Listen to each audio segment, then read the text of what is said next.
In 2012, 3.6 billion tons of cement were produced worldwide. That amount is more than all the food produced for human consumption that same year. We mix most of the cement with about 22 billion tons of aggregates and 2.5 billion tons of water. This makes concrete the product most consumed by humans. We use it to build homes, bridges, and other infrastructure we use every day. The reasons concrete is so popular is because it is cheap, made of widely available materials, and easy to use. But the global demand for concrete requires huge amounts of resources. And we are going to need even more. By 2050, the cement consumption is expected to double.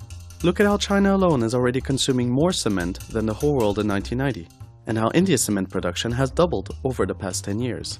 It will be a real challenge to meet the projected demand.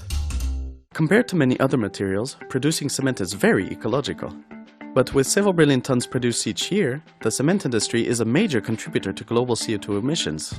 Where does it come from exactly? To manufacture cement, limestone and clay are heated together in a large kiln at about 1450 degrees Celsius. This produces an intermediate material called clinker, which is rapidly cooled, mixed together with gypsum, and ground to make cement. 40% of CO2 emissions come from burning the fuels needed for the kiln. The efficiency of this manufacturing process is already optimized in most modern cement plants. But we can act on the 60 remaining percent of CO2 emissions which come straight from the decomposition of the limestone. How, you ask? We can substitute part of this clinker by less CO2-intensive materials, called supplementary cementitious materials.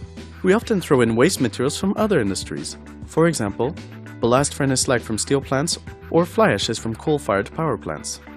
What you get is a blended cement. Sadly, there are not enough substitute materials for everyone. So what other substitutes can we use? When calcined at a temperature of only 800 degrees Celsius, clay becomes reactive and can be used as a replacement material. We can also add limestone without any heating.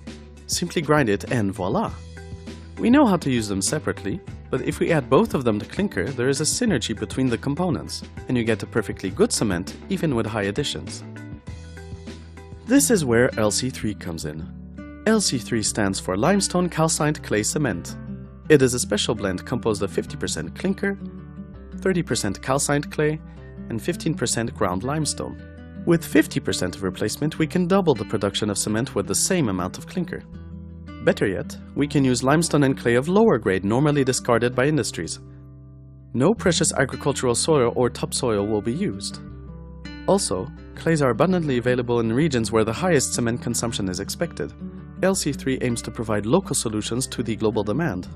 This new material is very attractive. Is it? Sure.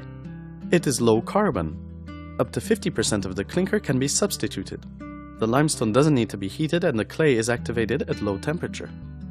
It is low cost. Cheap, low-grade materials can be used. Limestone and clay are widely available from existing quarries and easily extracted, within the first 5 meters of the Earth's crust. It is low capital. Increasing production with LC3 requires less investment than adding a new production line. Simply adapt an existing kiln or buy a cheap one for the clay. And the best part is, LC3 is easy to use. You can replace a normal cement bag by a LC3 bag. You get the same handling, same procedure. Before LC3 can be mass-produced, it needs to be certified according to industry standards. This is why LC3 has become a large-scale project. With scientific partners in Switzerland, India, and Cuba, many industrial partners around the globe, and the support of the SDC. Given the great advantages of LC3, we have the full support from the industry to show its easy handling, its easy casting, its strength, and its durability. As a group, we are all working full speed to make cement more sustainable. And as always, Thanks for watching.